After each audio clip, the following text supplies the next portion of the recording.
Então, bom dia a todos. Bom dia também quem estiver ouvindo esse material gravado. Lembrando que todas as quintas-feiras, às 8 horas da manhã, nós estamos na sala virtual do Centro Espírita Maria de Nazaré, no programa Pautalk. Todos podem participar, é só entrarem na área Central e América do Sul, Brasil, sala Centro Espírita Maria de Nazaré. Então nós vamos continuar no capítulo 26, versículo 57. O tópico de nossa análise aqui é Jesus diante do Sinédrio. Tá? A última que a gente fez foi a prisão de Jesus, né? Então agora Jesus diante do Sinédrio. Isso está também em Marcos, capítulo 14, versículos 53 a 65, também em Lucas, capítulo 22, versículo 54, e também 63 a 71, e João, capítulo 18, versículo 12 a 27. Bom dia, Beth, um abraço. Então vamos lá. Os que agarraram Jesus o conduziram ao sumo sacerdote, Caifás, onde os escribas e anciãos estavam reunidos. Pedro o seguia de longe, até o pátio interior da residência do sumo sacerdote. Após entrar no pátio, sentou-se com os servidores para ver o fim. Quer dizer, Pedro ficou à distância, observando o que ocorreria com Jesus. Os sumos sacerdotes e o sinédrio inteiro procuravam um falso testemunho contra Jesus, a fim de o condenarem à morte. E não encontraram, embora tivessem se aproximado muitas testemunhas falsas. Por fim, porém, aproximaram-se duas testemunhas e disseram: Este homem disse: Posso destruir o santuário de Deus e edificá-lo em 3 dias. Aquilo que Jesus falou, destruir esse templo e eu o reconstruo em 3 dias. Eles acharam que Jesus estava falando do templo de Jerusalém, que é a sede ali do judaísmo, o ícone ali do... Jesus não estava falando do templo de Jerusalém, ele estava falando do seu próprio corpo. Quer dizer, destruir esse templo, esse corpo em que eu estou habitando, e eu reconstruo em 3 dias. Dizendo que ele voltaria, na verdade, em 3 dias, que é o que aconteceu com o seu reaparecimento após a morte. Na verdade, a gente sabe que Jesus não propriamente reconstruiu o corpo físico como ele estava vivendo fisicamente antes aqui, Mas ele, bom dia, Zélio, mas ele reapareceu espiritualmente, até porque o seu corpo já estava morto, Nós sabemos que o corpo, uma vez desfeito o laço entre o espírito e o corpo não volta mais à vida, Ele só é possível voltar à vida se ele não estiver propriamente desligado o espírito com relação ao corpo. Aí ainda é possível retornar à vida, Inclusive hoje nós temos as técnicas de ressuscitamento, os especialistas em socorro sabem como fazer, aplicando choque, aplicando certas substâncias que favoreçam o retorno do espírito ao corpo, a retomada do batimento cardíaco e tal. Isso é muito utilizado no dia a dia. Só que, por quê? Porque o espírito ainda não tinha se desligado absolutamente do corpo. Não tinha havido exatamente a morte, enquanto rompimento do espírito com relação ao corpo. Agora, no caso de Jesus, já havia, já havia morrido de fato. O seu corpo físico não voltaria mais à vida. Mas ele, pelo que nós sabemos, ele teria se materializado, teria aparecido espiritualmente numa materialização tangível. Ou seja, uma materialização que era possível. Bom dia a todos que estão chegando. A Gabi, um abraço, Tânia. Materialização tangível é possível tocar né? William Crookes fez várias experiências com materializações tangíveis. Ele pesou o espírito Kate King através da médium que ele utilizou, né? O espírito materializou-se e ele pesou o espírito, pegou parte da veste do espírito, olhou, observou no microscópio, fez o espírito soprar num tubo de ensaio com barita, substância de barita. Quer dizer, fez vários testes físicos, né, demonstrando aquilo que aconteceu depois, né, que Jesus apareceu e deu a mão para Tomé tocar a sua chaga. Quer dizer, foi uma materialização tangível, né? Bom dia, Roberta. Seja bem-vinda. Mas vamos voltar daqui, né? Então estavam procurando alguém que pudesse dar um testemunho falso contra Jesus, né? Quer dizer, foi tudo arbitrário, né?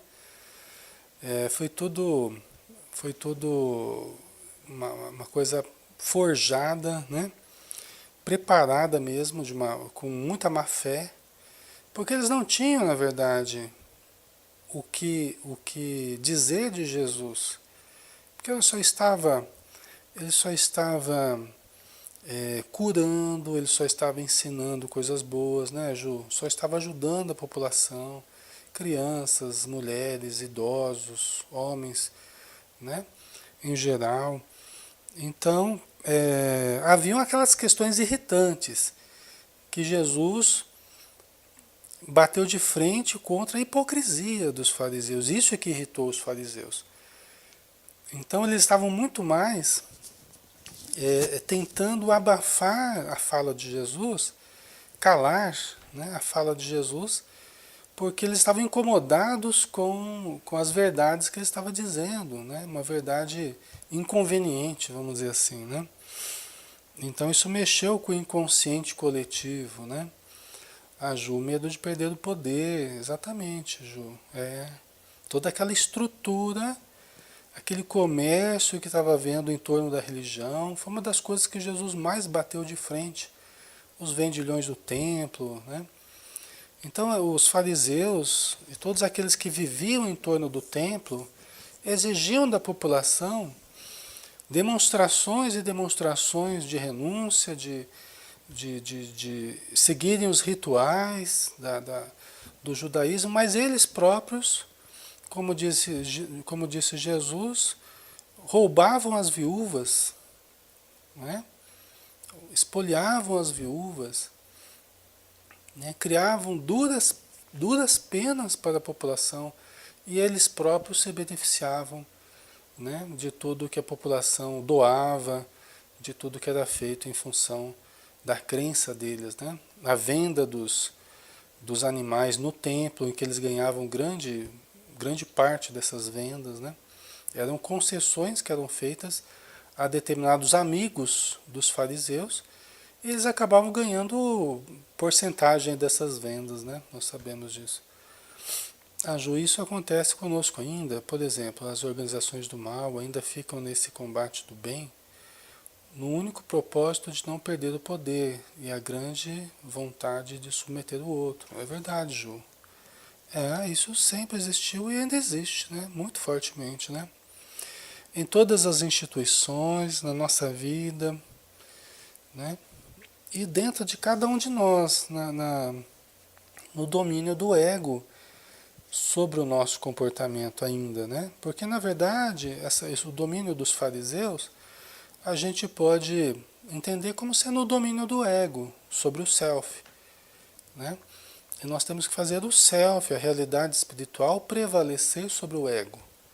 Tá? Então nós não estamos aqui combatendo os fariseus, nem falando mal dos fariseus, o objetivo não é esse. Os fariseus para nós representam o nosso fariseu interno, né? O nosso ser hipócrita ainda, nós ainda hipócritas, nós ainda contraditórios, que precisamos deixar que o que há de espírito em nós prevaleça sobre, né, Flor, sobre o ego, né? O imediatismo, a nossa ganância, a nossa prepotência, E todas as características negativas que nós trazemos ainda, né? Então, isso é um simbolismo, na verdade, no Evangelho traz esses conteúdos para que nós nos identifiquemos, né? Todas as vezes que a gente está querendo dominar demais as situações e pessoas, é o fariseu interno, né? Falando mais alto. Nós temos que perceber isso, nós temos que perceber isso e nos recolhermos à nossa insignificância, vamos dizer assim, né? Nós temos que nos recolher à nossa insignificância. Nós temos que perceber ainda a precariedade nossa, né, para queremos dominar, para queremos submeter o outro, né? Então, temos que voltar para casa, lembrar onde nós moramos, né? Então, continuando aqui, as testemunhas falsas, né, que acharam uma que falou assim, olha, eu vi ele falar uma mentira, né? Ele disse assim, posso destruir o santuário de Deus, edificá-lo em 3 dias. É um absurdo, né? Então, acharam alguém que falou isso aqui, né? Lembrou uma das falas de Jesus. E levantando-se o sumo sacerdote, disse-lhe, nada respondes ao que estes testemunham contra ti? Jesus, porém, silenciava. Né? Isso é muito importante, né? Isso é muito importante porque o próprio Chico, né? Emmanuel falou para o Chico, Chico, não perca tempo em se defender. Né? Isso é muito importante para todos nós, né? Isso é muito importante para todos nós. Quantas vezes a gente gasta energia, né? Tentando mostrar para os outros que nós não somos do jeito que está imaginando que a gente é, que aquela situação não foi do jeito que a pessoa está pensando, ocorreu diferente. Aí você fica tentando se defender, né? E, e o Chico, realmente, né? Ele não gastou tempo tentando se defender. Jamais se defendeu, pelo que a gente sabe. Né? Foi afrontado, foi muitas vezes humilhado, né? Só que ele nunca gastou tempo, foi caluniado, né? E nunca gastou tempo em se defender. A exemplo de Jesus, né? Como Jesus fez, ele também não se defendeu. Porque quem sabe que está fazendo da maneira certa, né, Ju? Quem sabe que está fazendo o que é correto, quem está seguro, e aí que é a diferença. A pessoa segura do que pensa, segura do que faz, segura dos princípios que segue, ela está bem porque ela está em paz consigo mesma. A pessoa insegura, ela tem que sempre convencer dos demais. Porque a dúvida do outro exacerba a dúvida dela mesma. Traz à tona a dúvida que ela mesma tem dentro de si. Vocês entendem? Então, o que faz com que a gente queira dar grandes explicações, o que a gente queira justificar muito, é justamente a insegurança que a gente traz dentro da gente. Né? Quando nós estamos muito inseguros, nós ficamos querendo dar grandes explicações ou, né, tentando convencer os demais de tudo, né, o que a gente acredita. Porque a gente vê que outras pessoas estão acreditando em nós, ufa, alivia a dúvida que eu tenho se eu estou no caminho certo, né? Se tem um monte de gente vindo comigo, ufa, né, é sinal que eu estou no caminho certo, né? E nem sempre, né? Então, não é, Ju? Então nós temos que estar convictos realmente, racionalmente, sentimentalmente. Temos que estar seguros do que estamos fazendo. Isso é uma conquista de cada um. A gente não compra isso, a segurança, numa loja. A gente vai adquirindo através do teste dos conceitos que a gente vai aprendendo, das experiências que a gente vai tendo, a gente vai testando os conceitos, né? E tudo que a gente expressa, tudo que a gente vive, né? E aí que a gente vai vendo os resultados, né? Os reflexos das nossas ações. Isso vai nos dando segurança real, né? A Marcinha, porque com o tempo se tornou uma pessoa segura. Então, isso é fundamental, né? Nós nos tornarmos seguros, né? Jesus era absolutamente seguro. Então, ele não precisava ficar convencendo ninguém que ele era bom. E Jesus não tinha preocupação de que as pessoas o vissem como uma pessoa boa. Ele até questionava quando os outros vinham, né, elogiá-lo, falar, o senhor é bom. Foi bom só o Pai. Né? Então, Jesus não precisava dessa afirmação que nós muitas vezes precisamos, né? Que as pessoas fiquem nos elogiando, ou que fiquem... Né? Ele não precisava dessa autoafirmação. Por quê? Porque ele era um ser pleno, né? Era um ser pleno, era um ser que conquistou. Quando estava formando a Terra, Jesus já era um espírito puro, pessoal. Olha a distância dele de nós, né? Quando estava formando a Terra, em torno de 5 bilhões, 4,5, 5 bilhões de anos, Jesus já era um espírito puro. Então, ele precisava provar o quê? Não precisava provar nada. Nem para ele, nem para a gente, né? A gente precisa do empurrãozinho para a gente acreditar, caminhar. Começa assim, né? Já pensou quando o Maigo acredita em nós e nos estimula? Não entendi, Ju. Um amigo? Ah, tá. Já pensou quando um amigo acredita em nós e nos estimula? Isso nós nos estimularmos uns aos outros, né? É importante, né? E Jesus também estimulou as pessoas ao bem, né? O estímulo é uma coisa muito importante, né? Nós devemos sempre nos estimular ao bem, né? Os espíritos nos estimulam, né? Muito bem, continuem trabalhando, continuem fazendo a parte de vocês, né? Os trabalhos estão indo bem, vigiem, orem, continuem estudando, trabalhando, que é por aí, né? Então esse estímulo sempre é bem-vindo, né, pessoal? Nós precisamos, né, de uns ajudarem os outros, né? Então vamos lá.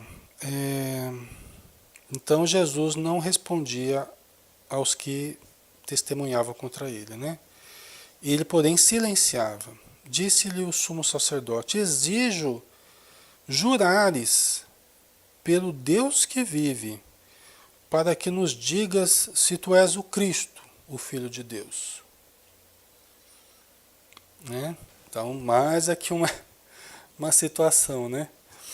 E Jesus já havia falado, olha, vocês não jurem, não fiquem jurando. Pessoal, todo o processo de jurar é uma tentativa de afirmar aquilo que a gente está tentando convencer os outros, ou seja, não estão acreditando em nós, então a gente fala assim, eu juro, eu juro. Né? É uma tentativa de colocar mais força ali, porque a gente está percebendo que as pessoas não estão acreditando.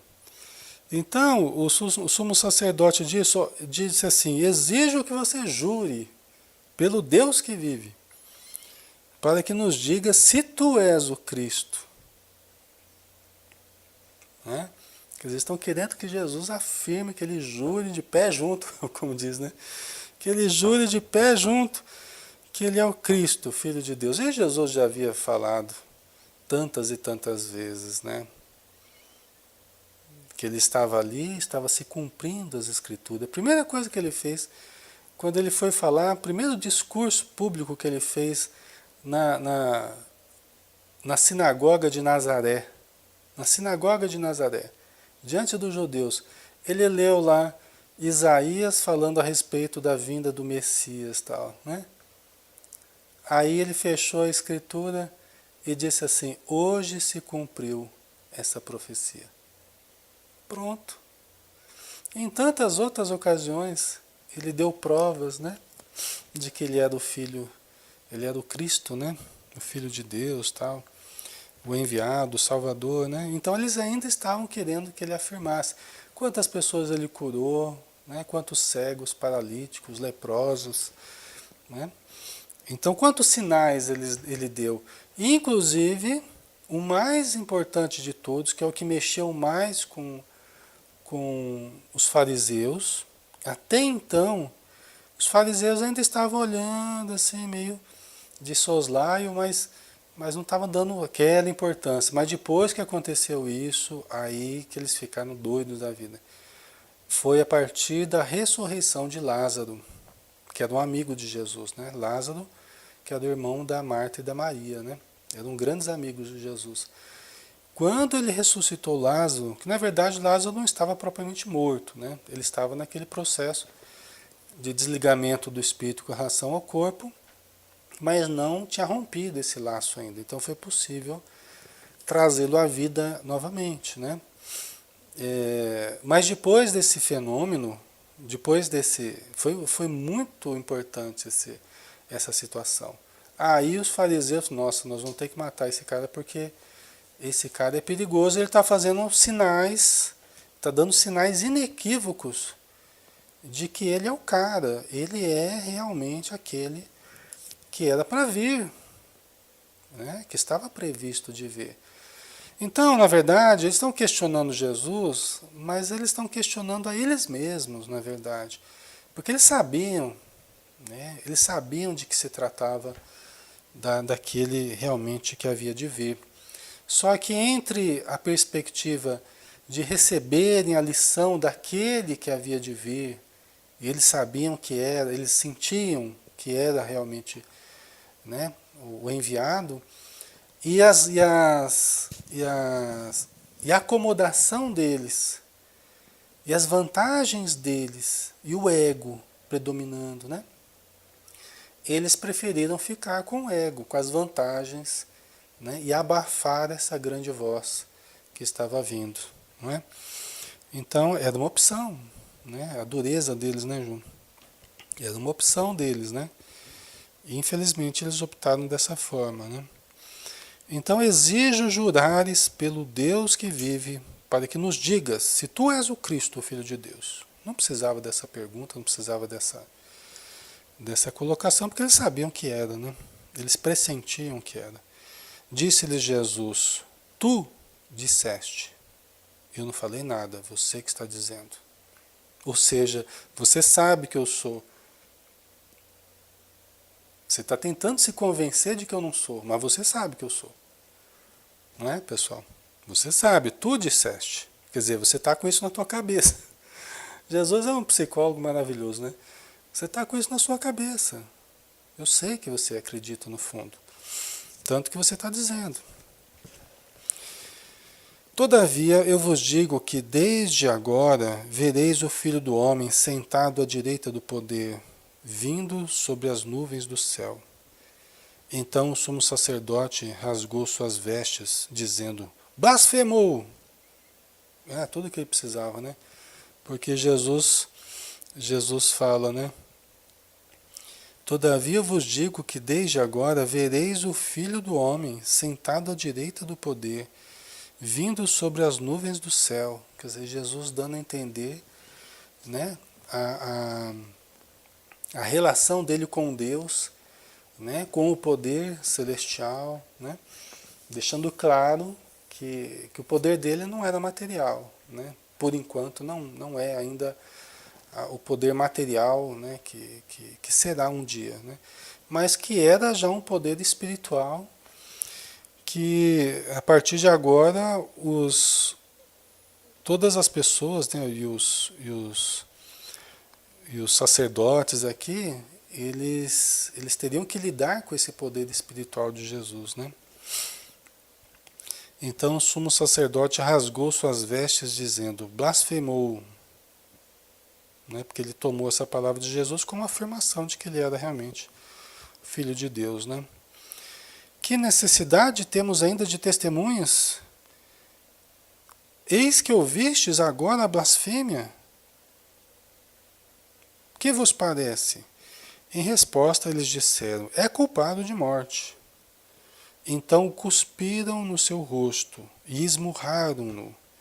Outros o esbofetearam, dizendo, profetiza para nós, Cristo. Quem é que te bateu? Né? Que coisa, né? Que Que drama de consciência devem ter vivenciado essas pessoas depois, né, pessoal? Terrível, né? Que drama de consciência. Muitos ainda devem estar nas regiões, né? Nas regiões mais inferiores do planeta, ainda presos a esse drama de consciência. Alguns outros devem ter já se libertado, né? Através das provas, dos sofrimentos, mas quantos ainda devem estar, né, Ju? Né, Tânia?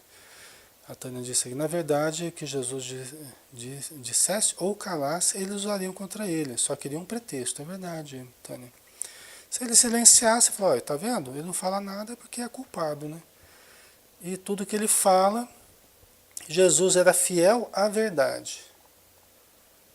Jesus era fiel à verdade. Ele veio dar testemunho da verdade, né? Então, ele não falava nada que não tivesse a ver com a verdade, só que uma verdade inconveniente, uma verdade que de um jeito ou de outro iria contrariar o status quo, né? O estabelecido na época, né?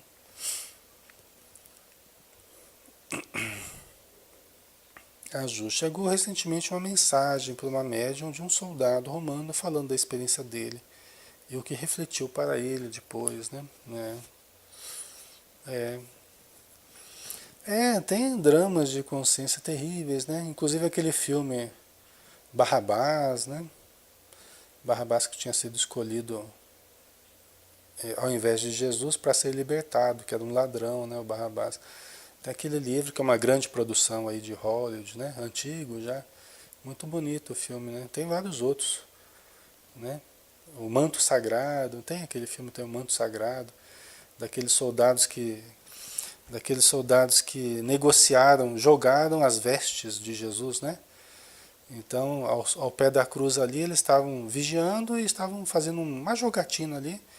E teve um soldado que ganhou, no jogo ali, ganhou a veste de Jesus, né? O manto sagrado, né? E aí ele passou a ter pesadelos, passou a ter uma série de dramas de consciência, né? É também uma produção aí de Hollywood, antigo também. Vale a pena assistir esses filmes aí, né? São muito bonitos, né? Na época que Hollywood fazia uns filmes históricos assim, né? De época bonitos, né? Então, mas deve haver muitas histórias, né? De espíritos que ficaram. A Roberta dizendo aqui, quem sabe se alguns de nós não estávamos lá, né? Pois é, Roberta, vai saber, né?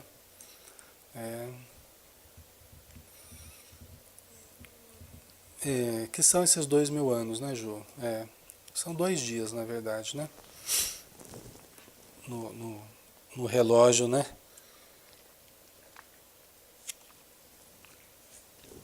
No relógio do espírito, né? Então prevaleceu ali o desejo de abafar, né, essa grande voz que era Jesus. Então eles conseguiram estabelecer através de um julgamento arbitrário, né, absolutamente arbitrário,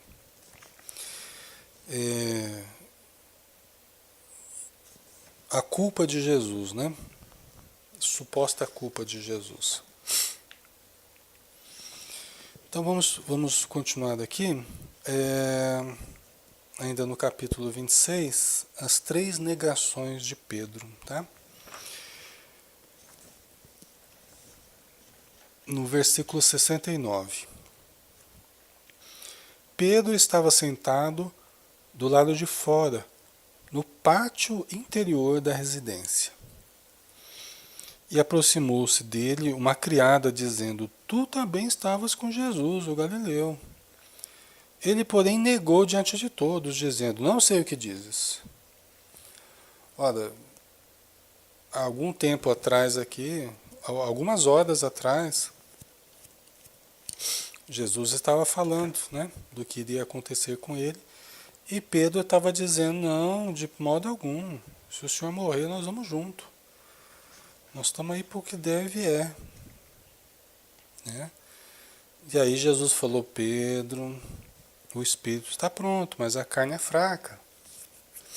Ou seja, né, você até quer fazer o bem, Você quer ser fiel, você quer seguir os ideais, tal, mas a hora que o bicho pegar, a hora que os seus instintos de conservação falarem mais alto e o medo bater em você, você vai me negar, né? Antes que o galo cante, 3 vezes você vai me negar, né, pessoal? Não é? Então, e olha só, passou algumas horas, não passou muito tempo. Não passou muito tempo e Pedro já estava negando a primeira vez aqui, né? Tu também estavas com Jesus, o Galileu. Ele, porém, negou diante de todos, dizendo, não sei o que dizes. Saindo em direção ao pórtico, outra criada o viu e diz aos que estavam ali, este estava com Jesus, o Nazareno. E novamente negou com juramento. Aí ainda jurou. Não, eu juro que eu não estava.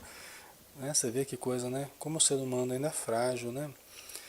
Pedro era bem o ser humano mesmo, era bem a contradição, momentos de inspiração, momentos de elevação, momentos ali de testemunho junto com Jesus e daqui a pouco ele mostrava toda a realidade humana, né? E Jesus sabia disso e não se importava com isso, né? Ele sabia que os discípulos iam precisar muito ainda lutar para vencer das suas fragilidades, né? Suas fraquezas, tal. Bom dia, Leila, um abraço, seja bem-vinda, viu? A Joalê, sabe, uma reflexão que fiz um dia, às vezes a gente pensa que só Pedro fez essa negação, mas tantos de nós, nesses séculos, continuamos a negar Jesus, na nossa omissão, nossa vergonha de ser cristão, por fim ser espírita. É verdade, perfeito, Ju, é isso mesmo. Todos esses personagens aqui são expressões dos comportamentos humanos. Comportamentos esses que nós temos dentro de nós, porque somos humanos. Né? É como quando a gente lê Joana de Ângeles, você pega Ser Consciente, Amor Imbatível Amor, e qualquer livro dela, pessoal, tudo que está ali são coisas que a gente vive. Ou coisas que a gente já viveu ou que vai viver. Porque tudo que ela fala são fenômenos do ser humano. E nós somos seres humanos e aquilo existe também em nós. Né? Em maior grau ou menor grau. Mas sempre existe dentro de nós. Uma análise honesta é capaz de demonstrar para nós isso. Né? É que nem sempre a gente quer ver também as nossas contradições, né, Ju? Mas você está perfeita no que você disse aí. Né? Quantas vezes nós, diante da possibilidade de fazermos o bem, a gente tem vergonha de fazer o bem. A gente tem vergonha de fazer o bem às vezes. Né? Vergonha de se expor, né? De se expor na crença cristã, espírita. Né? Às vezes você está numa fila, assim, você está. Então, uma fila, você está conversando com alguém, tá, você está falando com uma pessoa, ah, fulano também é espírita. Você fala baixinho assim, é espírita, né? Tá certo que você não quer chocar as pessoas às vezes, que tem gente que só de ouvir falar que é espírita já fica chocada, né? Mas eu tomo cuidado às vezes quando eu vou falar, tal, espírita. Ah, espírita, né? Opa, né? Então, a gente não quer chocar as pessoas também, porque a gente sabe que o pessoal. Mas às vezes bate aquela vergonha assim, né? Não é? Não é que eu tenha vergonha de ser espírita, mas às vezes em algumas demonstrações assim, a gente fica ali meio, né, constrangido, né? Então, é, são coisas que ainda a gente tem que ir superando, né? A Joana de Cusa, né, que foi forçada ali a renegar, né, a fé e aguentou até o fim, né? Vendo o filho dela morrer, inclusive. A Leila, aqui na Itália é pior, pois aqui não sabe o que é, aí mistura mais ainda a coisa, né, Leila? Imagino, é. A Ju, com ela pedindo, o filho pedindo para ela negar o Cristo, ela continuou firme, né? Joana de Cusa, que pelo que a gente sabe, seria a própria Joana de Ângeles, né? Uma das encarnações dela, né? Pessoal, vocês sabem que eu tenho uma hipótese, uma coisa que eu lembrei aqui, tem uma, não sei se vocês já assistiram um filme que não é filme antigo não, é um filme recente até. Não sei se vocês já assistiram um filme que se chama A Papisa Joana. A Papisa Joana. Você assistiu, Jô? Lindo filme, né? Olha, Jô, que eu tô para dizer para você que é Joana de Ângeles, hein? A única, o único papa mulher que existiu. Alguns historiadores dizem que é lenda, outros acreditam realmente que aconteceu. Teria sido uma página escondida, ficou grávida, exatamente. Teria sido uma página escondida, né, pelo Vaticano, porque foi uma coisa assim, que ela se fez de homem, né? E olha que coisa, o homem que essa Joana, né? Ele tinha o nome de Jonas, ele usou o nome de Jonas Angélicos. Olha que coisa, né? Jonas Angélicos, né? Muito interessante. E tinha conhecimento de ervas medicinais, inclusive ajudou na cura do Papa na época, né? Se vestia como homem, né? Se fazia de homem e tal, era mulher, né? Era Joana. Mas ajudou o Papa e tal, mas aí chegou uma hora que o Papa faleceu, né? E acabaram votando para que esse Jonas fosse o novo Papa. Ele assumiu, mas era mulher, na verdade, né? E ela amava um soldado lá que cuidava dela, tal. Inclusive ela ficou grávida desse soldado. Mas aí ela morreu e perdeu a criança. Quando esse soldado foi morto, ela sentiu uma dor muito forte. E aí é quando acaba o filme, né? Ela tem um sangramento lá, uma hemorragia e vem a falecer, perdendo a criança e morrendo também, né? Mas muito interessante, viu? Muito bonito esse filme e olha, eu não sei não se não foi Joana de Ângeles, eu acho muita coincidência. Eu acho muita coincidência, né? Mas enfim, né? A Joana de Ângeles, por exemplo, ela não gostou nem de falar, o Divaldo explica isso pra gente, que só de associarem ela a Santa Clara, ela já não fala nada dessa época. Divaldo acha, na verdade ele tem certeza que ela foi Santa Clara, né?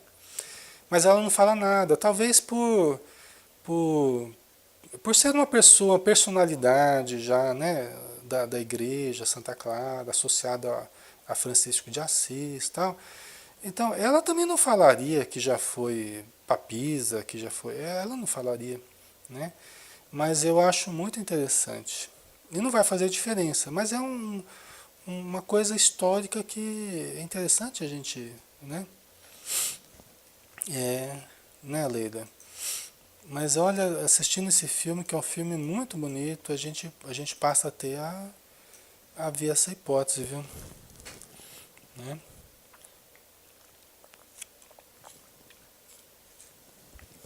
A Juliana. E se você ver uma atriz ali que fez a Santa Clara, entrou no papel tão bem que a expressão facial dela é o de Joana de Ângeles, né? O Divaldo fala, né, que quando ele estava visitando o túmulo, né, da Santa Clara, inclusive o corpo está muito conservado, né? É um fenômeno até, né? E a Joana apareceu do lado assim, ele olhando a fisionomia de ambas, ele viu, teve a certeza de que eram a mesma pessoa, né?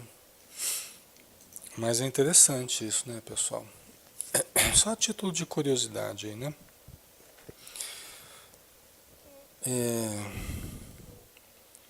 Então vamos lá. A negação de Pedro aqui, né? Pouco depois, aproximando-se os que estavam de pé, disseram a Pedro: verdadeiramente, tu também estás entre eles, pois a tua fala te denuncia. Porque eles vinham lá da Galileia, né? Eles vinham da Galileia, eles tinham um jeitão lá, né? Daquela região, né? Então eles perceberam pela fala dos discípulos de Jesus de onde eles provinham, né? Então começou a praguejar e a jurar que não conhecia o homem. Nunca vi, não sei quem é. Coitado do Pedro, né? Nunca vi, né? Mas é difícil, né, pessoal? Enquanto tudo estava bem, e Jesus multiplicando pães e peixes, e a multidão feliz, e, né, eles andando para lá e para cá, curando pessoas, ensinando, né, fazendo a doutrinação dos espíritos, e Jesus demonstrando aquela firmeza toda. Então, quando nós estamos ao lado dos vencedores, nós somos os melhores amigos, né? Quando a pessoa tem a consideração social, quando ela tá tudo dando certo, nossa, nós somos amigão. Nossa, eu conheço desde criancinha, a gente é amigo e tal. A gente tá junto há muito tempo, realmente eu conheço ele, é um cara muito bom, né? Então, nós sempre fizemos isso ao longo da história. Nós sempre estivemos ao lado dos vencedores, né? É unha e carne, né, Tânia? A gente é muito afim, eu vou na casa dele, vai na minha e tal. Mas depois é só alguma coisa demonstrar que aquela pessoa está em risco social, que ela está sendo mal vista, né, pela sociedade. Opa, a gente já começa a desconfiar, né? A gente já não é, não sou tão amigo assim, né? Na verdade, eu sou um conhecido, não sou tão amigo assim. Essas pessoas vêm perguntar. Então, pessoal, eu acho que isso na hora ali acabou acontecendo, né? Pedro ficou com uma certa dúvida. Pessoal, eles ficaram em dúvida. É normal, eles ficaram em dúvida. Os discípulos ficaram em dúvida. Foi cada um para um lado. E assim, nossa, será que a gente entrou numa fria? Esse cara aí fez tanta coisa, falou tanta coisa, mas será que é mesmo? Será que é mesmo? Já nem sei mais, hein? Porque, pessoal, como diz a Joana de Anjos, né?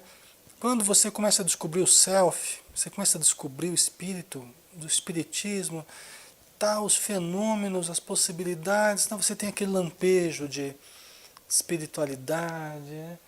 E tudo é novidade, tudo é empolgação, mas de repente alguma coisa abala aquela certeza, aí você cai de novo no domínio do ego, da dúvida, da insegurança, fala, mas esse negócio de espiritismo, sei não, hein? Ah, tanta gente fala mal de espiritismo, não sei o quê. Será que não estão querendo fazer minha cabeça? Não tem isso, pessoal. Do mesmo jeito, né? Os discípulos, vixe, mas será que era mesmo? Né? Se fosse filho de Deus, será que ele seria preso? Ele deixaria mesmo eles prenderem ele? Puxa vida, ele não ia mostrar o poder dele? Como é que ele falou que ia fazer tanta coisa, ia construir o reino de Deus na face da terra, e agora ele estava aí preso, apanhando? Ah, não sei não, hein? Será que eu não entrei numa fria? Né? Né, João? Então, eu acho que os discípulos, o João, foi dos que ficou mais fiel ali, né? Junto com Maria, né? Ele ficou ali, né? Era o mais novo dos discípulos, mas talvez um dos mais convictos, né? Um dos mais fiéis. Jesus dizia amar João, né? Era o discípulo que Jesus dizia amar, né? Não que ele não amasse, ama todos nós, mas parece que existia um carinho, né? Uma coisa diferente com João, né? E eu acho que era recíproco. O João, inclusive, que acabou cuidando de Maria até o fim da vida de Maria, né? Na ilha de Éfeso, onde eles foram morar. Então havia um vínculo diferente ali, né? A Marcinha, se das outras vezes ele se saiu bem, por que agora não daria um jeito também, né? Pois é, essas dúvidas, pessoal, pode ter certeza que estavam na cabeça deles. Tanto que eles debandaram, ficam um brigando com o outro, não sabiam o que faziam. Será que é verdade? Será que não é? O que a gente faz agora, pessoal? Ficou todo mundo com medo. Por quê? Ficou todo mundo escondido. Nossa, eles pegaram o chefe. O que eles podem fazer com a gente então, né? Se pegaram o chefe que falava que era o filho de Deus, com a gente então eles vão estraçalhar com a gente, né? Os romanos, os, os judeus, né? Imagina o medo que eles sentiram, pessoal. Não é fácil não. Né? Qualquer um de nós tinha reagido da mesma forma, né? Na verdade, essa dúvida só foi se dissipar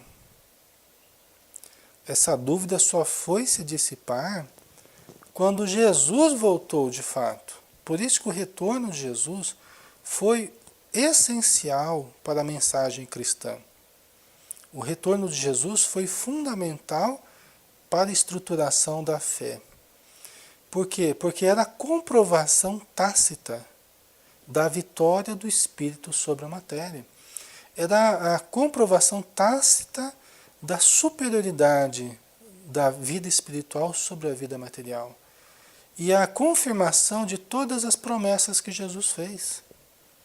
Porque se Jesus não tivesse voltado, eles ficariam só com as informações, mas sem uma comprovação que fortalecesse a crença deles. Infelizmente, eles precisavam dessa comprovação. Nós precisamos até hoje, né, pessoal? Talvez um pouco menos, porque racionalmente a gente já tem essas informações históricas importantes. Mas nós ainda precisamos dessas comprovações, né? Ju, mas Ale, eu queria te perguntar uma coisa. As mulheres tinham essa certeza, estiveram juntas e foram elas, uma delas, a ter com ele primeiro. Pois é, Maria de Magdala, né, Ju? Foi a que primeiro viu Jesus, né? Perto ali do túmulo de Jesus. E Jesus falou assim, olha, ela quis tocar Jesus, Jesus não deixou, né? E Jesus não deixou e falou, ó, vai lá, volta lá junto aos discípulos lá e vai dizer que eu estou de volta. Né? E ela foi lá, mas não acreditaram nela. Você vê que coisa, né? As mulheres, né, Ju? Você lembrou muito bem, as mulheres. Né? De novo, as mulheres demonstrando a superioridade aí sobre os homens, né? Mais intuitivas, né? Mais sentimentais, mais amorosas, né? Então foram muito importantes, né, as mulheres para o desabrochar aí do cristianismo, né? É extremamente importante. Né? Então, era natural, né, que os discípulos temessem, negassem, fugissem, se sentissem inseguros. Mas com o retorno de Jesus, aí as coisas começaram a mudar. Porque aí eles tiveram a convicção, nossa, era tudo o que ele tinha dito mesmo. Ele disse mesmo que ele ia ser pego, disse que ele ia morrer e disse que ele ia reaparecer. Tudo o que ele falou, ele fez. As promessas dele foram cumpridas. Se ele não tivesse cumprido as promessas dele, aí o pessoal ia ficar na dúvida, né? Qualquer líder que faz promessas e depois não cumpre, já quebra o vínculo de confiança, né? Não, ele cumpriu todas as promessas que ele fez. Né? E isso trouxe uma segurança muito maior. Né? Pedro fala que principalmente depois do Pentecostes, ele fala isso no livro Paulo Estevão. Né? Ele dá esse testemunho, ele fala, olha, até o dia de Pentecostes, eu ainda me sentia fraco e inseguro.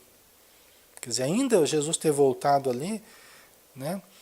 Ainda não foi o ponto, né, de transformação de tudo ali, né? Ajudou, mas ainda o Pentecostes ali parece que houve alguma coisa muito diferente. O derramar do Espírito, né?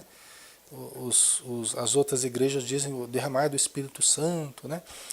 O próprio Emmanuel fala que Espírito Santo é a coletividade de espíritos evoluídos do planeta, que guiam a evolução no planeta. Ele fala isso numa nota de rodapé no livro Paulo Estevão. Então foi um derramar do Espírito Santo, sim. Só que eu acho que foi um mandato mediúnico. Eu acho que eles receberam uma ajuda da espiritualidade que estava ali, da equipe toda espiritual, coordenada por Jesus, né? E que passou a dar uma força extra para os discípulos, né? Uma condição, a segurança adicional. Né, pessoal? Todos nós podemos receber essa força adicional. Se nós fizermos por merecer, se nós demonstrarmos a fidelidade ao bem, a vontade de nos melhorar, muitas vezes eles colocam um certo espírito próximo da gente ali, um espírito de uma condição melhor, boa, tal, que dá aquele impulso para a gente melhorar, para a gente produzir, né? E isso não é ruim, isso é ótimo. Ah, mas é o espírito que está fazendo, não sou eu. Somos ambos. Eu estou sob influência, dá um empurrãozinho na gente, um empurrãozão, né, Ju? Então, né, Leila, às vezes a gente produz, a gente começa a produzir justamente porque tem alguém que está inspirando a gente, né? E tudo que a gente vai fazer, a gente está inspirado por esse ser. Isso aconteceu com Paulo de Tarso, só para a gente terminar aqui. Paulo de Tarso, o Saulo, né, que depois mudou o nome para Paulo, convertendo-se para o cristianismo, ele matou Estevão, né, a pedradas, né, enquanto ele era fariseu, né, o Saulo. E depois se converteu e tal.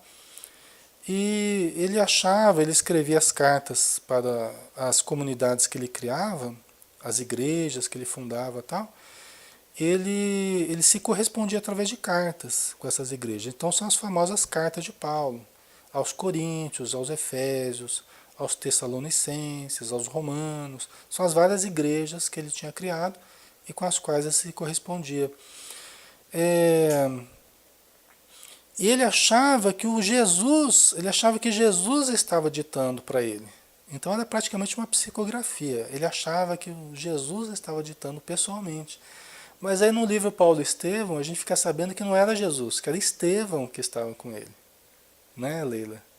A Leila, inclusive, pessoal, que é uma honra a gente estar com a Leila aqui, da Itália. Eu sei que vocês não sabem, alguns não sabem, mas a Leila fez, com a ajuda de uma outra senhora, fez a tradução do livro Paulo e Estevão para o italiano. É, tá? Então é uma honra, viu, Leila? O teu trabalho é um trabalho que eu sei que você é uma pessoa que, né, pessoa humilde aí, né, pessoa que não quer ficar ganhando louros com essa situação. Não, não é esse o caso, tá? Eu só estou aqui é, é, lembrando uma coisa que realmente é muito importante, tá? Valorizando o seu trabalho, que é um trabalho que vai beneficiar muitas pessoas, ainda mais na Itália. Ainda mais na Itália, que é justamente ali onde muitos dos acontecimentos ali se deram, que estão no livro, né? Muitos acontecimentos se deram ali em Roma, né? Nas imediações. Então, muito importante, viu, Leila? Parabéns pelo seu trabalho, tá? É um livro que nós amamos muito e você também, com certeza, né? Para você ter feito esse trabalho aí, tá? Então é isso, né, pessoal? Nós finalizamos aqui, né? Deixa eu só terminar aqui. Acho que o último versículo, né? Então começou a praguejar e a jurar que não conhecia o homem. E imediatamente um galo cantou, que é o que Jesus falou aqui, que ele negaria, até que o galo cantasse, 3 vezes ele negaria. Então quando ele negou 3 vezes Jesus, o galo cantou, né? É, e lembrou-se Pedro das palavras que Jesus lhe dissera: antes que o galo cante, 3 vezes me negarás. E saindo chorou amargamente, né? Foi uma decepção, né? Foi uma frustração, coitado. É, como nós, né? Que muitas vezes fazemos as nossas besteiras e depois a gente chora amargamente. Como a Joana de Anjos lembra, né? Do Prometeu e do Epimeteu, né? E da caixa de Pandora, né? O Prometeu, ele prevê antes as coisas, ele pensa antes de fazer, ele toma cuidado, é prudente, né? E o Epimeteu é aquele que faz depois, né? Aquele que pensa depois, né? É o que abre a caixa de Pandora, espalhando os males e depois só lamenta pelo que fez. Então são a dualidade que a gente vive, né?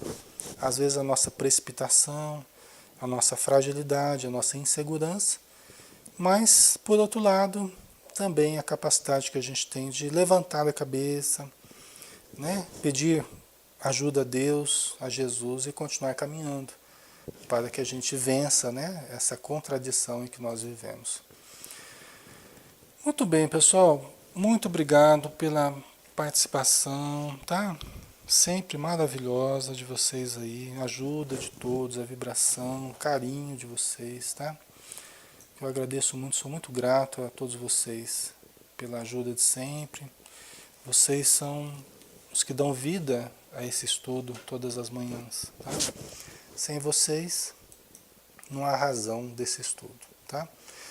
Então, um grande abraço ao Humilde e Leal, Tânia, Isis, Roberta, Luciana, Leila, Dulce, Florzinha, Tânia, Isa, Marcinha, Sandra, Maramiga, Ju, Laurita, Gilda, Elizabeth, Zélia e Maria. Um beijão, pessoal. Tenham um ótimo dia e a gente se vê então amanhã, né, no livro No Mundo Maior, às 8 da noite, tá bom? Um beijo, até mais.